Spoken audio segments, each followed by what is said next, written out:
কিছু লোক আমাকে দেখে মুখটা হালির মতো করে রাখে। তোমরাই বলো তো, তাদেরকে কি করব? ফেলে দিব নাকি তাদের মুখে ঝামা ঘষে দিব? আমার মনটা একদম পরিষ্কার, কিন্তু আমার মুখে কোনোই গ্যারান্টি নেই। হুটহাট স্পষ্ট কথা বলে দিই, কার কখন গায়ে লাগবে জানি না। উপার্জন করতে শিখুন, না হলে মূর্খদের কাছ থেকেও কথা শুনতে হবে। কর্ম কখনো ছোট হয় না, ছোট হয় মানুষের মন মানসিকতা।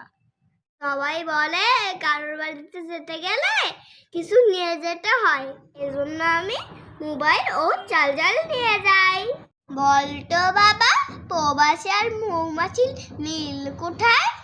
এরা দুইজনই কষ্ট করে, কিন্তু ভোগ করে অন্য কেউ, এটাই বাস্তব।